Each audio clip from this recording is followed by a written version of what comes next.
given that you're based in Texas and we are in New York, how significant are the challenges of the distance? None really at all. I mean, as long as you're willing to travel a couple of times, I mean, you have to, we require that you meet your surrogate. Usually the first visit for my New York clients, if you are matched in Texas, is you're gonna get your screening done, meet your surrogate, possibly meet your attorney, all in one visit. Second visit you come out for will hopefully be your 20-week ultrasound. Go ahead. How common is it for people to use one surrogate, same surrogate and the same egg? Or is it, how common is it to use a different surrogate and a different egg? Like what's the breakdown? Like a sibling project? No. Like if you have Oh, traditional. Okay. Why would people go and get a separate egg from the surrogate? Mostly because of the legal issues surrounding traditional surrogacy. We cannot guarantee you that a surrogate mother would place the baby into your hands. It's her biological child. She can keep it if she wants to. While we've done a lot of traditional surrogacy, I mean, especially when we started out in 2002, I was probably doing about 70% traditional surrogacy, and it's just come down to the fact that not a lot of women want to carry their own baby, you know, and give it up. I mean, it is a bonding issue, you know, from the get-go with gestational surrogacy. They know that they're not biologically related to that child. With gestational surrogacy, it's easier for them to let go, you know, so. What percentage of your surrogacies now are gestational? Gestational, 95% right now. It's very rare to have. It is very rare now. I mean, every now and then we have a surrogate that'll say, we've had, you know, a couple over the last few years that have said, you know, I don't mind being traditional, but I won't accept just anybody as a traditional surrogate either. You know, they have to have completely completed their family. I want them to be very mature. They would be in their 30s most likely if they're doing this, and we would have to have like full faith in them. So. Because if there's no legal precedence for No. to give the child it. No, there isn't. So it is a risk, a definite one. Go ahead. Where are most of your surrogates? I mean, you're based in. I am based in Dallas, so I've got a lot of Texas surrogates, but I also have a lot of surrogates in Arkansas. I've got them in Illinois. I've got them in Florida, Georgia, Oregon, Nevada. You screen them. They come to Texas and you screen them. Not all of them come to Texas. Some of them go to clinics in their state. Like if we have, let's say, a Las Vegas surrogate, she's going to go to Las Vegas Fertility, get her screening done there. It depends also on where you choose the clinic. Like once you get matched with a surrogate, if you have chosen a clinic in a different state, then the surrogate's going to go to that clinic. Then the psychological evaluation, where will that be done? That will be done with one of my psychologists. I have 3 on staff. And they will either come in and meet with them, or they will do a phone consult or an MMPI test. And what's the average age? For a surrogate, 28 to 35. Yeah, I mean, we take them as young as 21. It's very rare because, you know, not many 21-year-olds these days are very mature. They don't know themselves very well. We want them to be, you know, stable, you know, preferably college educated. A lot of our surrogates are, you know, have gotten to that point in their life where they've had children, they've gone through college, and they're ready to start a new adventure. The egg bank is where? Egg bank? Do you have an egg bank? We do not have an egg bank. We have an egg donation database, which has about 4,000 donors on it.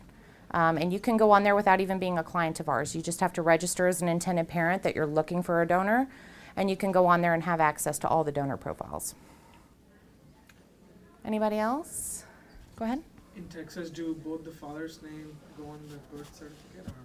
Lauren, you want to? Unfortunately, we can't get both names on, but we actually, back in August, were able to get both intended fathers a pre-birth order naming them as the parents, and it set forth they both have legal rights to the child without having to do a second parent adoption, no termination of parental rights of the gestational carrier. So it was a first time thing to happen, and we were very, very excited because it streamlined the process, cut out a tremendous amount of cost and legal risk to our same-sex couples. So we can now, hopefully, in Dallas County, continue to get an order prior to the birth that says you are both the legal parents. And then what happens? Then you go home. Then you go home. What about And when you transfer a kid to another state, so It doesn't matter. It's good anywhere. We just heard that a doctor, sorry.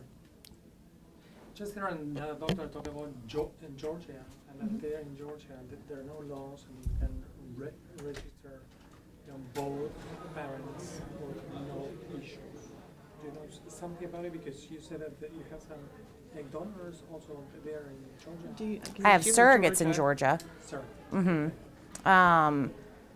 Georgia, we don't usually match our intended fathers in Georgia. It's more of our married hetero couples that are matched there. Most of my same-sex couples are matched in places like Illinois, Texas, Oregon, places where we can get the legal done a little bit easier.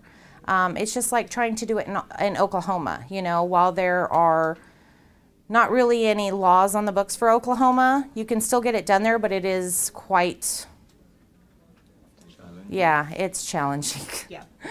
But we can do it. So where are the easiest states for these? Easiest states, I mean, a lot of, I would say probably 85% of my intended fathers right now are matched in Texas. And that's ones that live here in New York that are at our conference today, and the ones that also live in Texas. Go ahead. You said that you, at the precedent you had a couple of weeks ago with naming both fathers pre-birth. Yes. But who's on the birth certificate? The biological father. Biological father. Mm-hmm. So really the birth certificate only has one name. Right. Correct. There's no name for a mother. No. So it's like reverse Jesus. I like that. I like that. I'm gonna have to use that. Extension to that question. So if we are hoping and planning that we'll have like twins, one from one father, and Then each of you would be on the birth certificate. One for you, one for you, which happens quite often. So a lot of intended fathers plan on, I mean, if you're in a relationship, most people transfer one of each, hoping to get twins.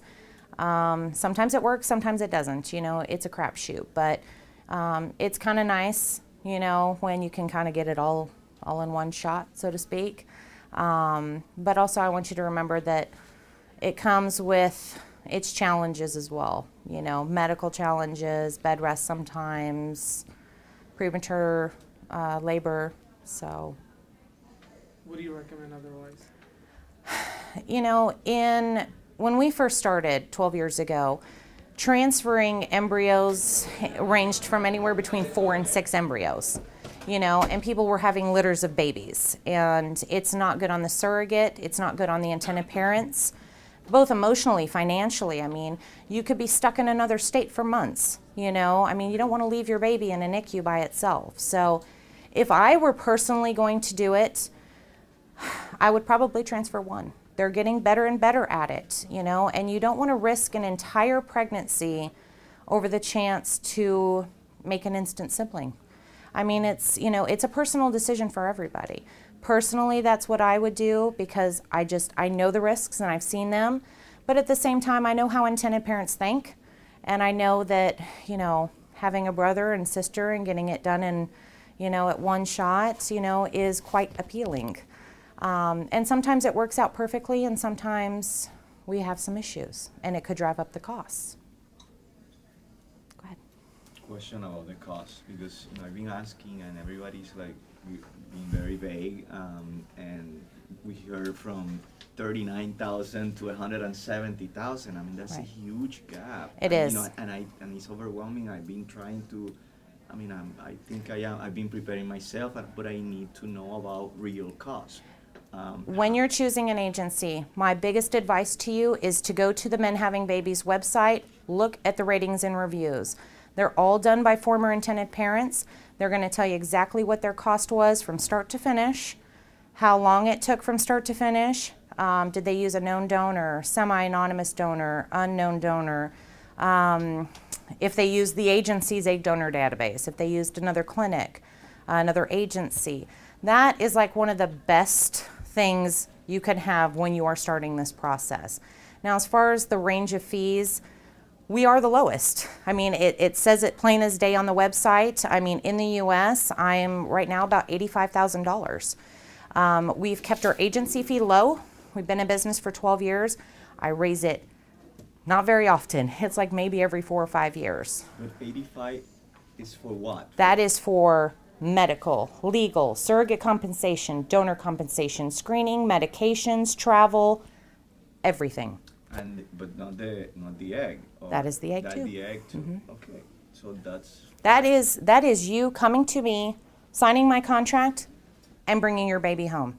And how is the process to pay that? It's like, all at once? No. Part of that fee you don't even pay to the agency. Now, the stuff that you're going to be putting into escrow is going to be your surrogate's compensation, her anticipated expenses. We usually put a C-section fee in there just in case she has one. If we're transferring 2 embryos, we automatically put that $5,000 compensation in for the surrogate. Now, you can choose to pay that over the course. Like at contract signing, some people put in about $15,000, and then the rest of it is put in there before the start of the 3rd trimester. That way you have a little bit of wiggle room in there, but the rest of the fees that you're going to be paying, like you're going to be paying your attorney directly for your pre-birth order or second parent adoption or whatever you're going to do. You're going to be paying your medical facility right up front at the beginning. That's when they start screening your surrogate, your donor. You're going to be paying for medications pretty quickly into the process. I mean, from the time that you start the process to the time that you start cycling is usually about 4.5 months. So you want to have all of that money from the day that you are ready to start this. You better have all of that money ready or you're going to be waiting a while, So you know. That $85,000 is all of those things you just mentioned, or in addition? No, that is everything. Yes. The clinic, you said the IV clinic, because you don't do that. You pay them directly, but that is included in the $85,000 that I'm talking about. It is included. Yes, all of my intended parents, I know, I get a list every journey, what they've paid, what they paid to our agency fee at the time, what they paid their surrogate in compensation, whether she was experienced, inexperienced, what they paid for their donor, their medications, their legal fees, travel expenses, because we do all the travel fee, all the travel arrangements ourselves. So we can tally everything. We know exactly what you've paid from start to finish, and then we put them all together and average it out for the year. So right now we're about $85,000. I think last year we were about $83,000. Go ahead. There's termination. Do you have these, money back, or is there like some limited trials process? With the agency or the clinic? If let's say the baby has a genetical disease and you want to terminate the pregnancy. Then you would terminate and your surrogate would not receive any more compensation at that point. She would get her termination fee, which I believe is what, $1,500 normally. But after that, we're paying the surrogate to carry. We're not paying her to give you a baby. As long as she is carrying the pregnancy, she is getting 10% of her base compensation every month until she delivers. If she miscarries, if you terminate, compensation stops at that point, but you don't get any of it back because she was carrying up until that point.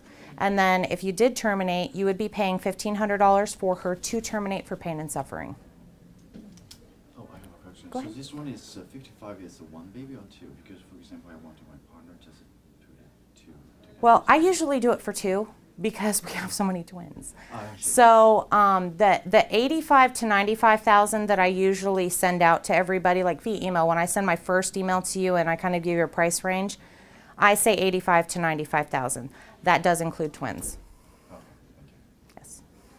So if there was an early termination due to a genetic Down syndrome, and that happened within the first few weeks that you found out? You wouldn't find that out in the first few weeks for start. We actually just confirmed, and I hate to tell you all about this, but I want you to kind of know what could happen. We actually just had our, okay, thank you. We just had our first Down syndrome baby ever. We found out when the surrogate was 21 weeks. Amnios are done in late pregnancy. They're 16 weeks and usually to 23 weeks. So you really don't know a lot before that. They ended up terminating, and it was a 2-day procedure. It was very hard on my surrogate. It's very hard on the intended fathers, but we paid her the termination fee. She has decided to do it again. The intended fathers are going forward again as well. With her? No. No, so then how much would that increase the cost? We rematch them for free. Yeah. We don't recharge for that. Okay, guys.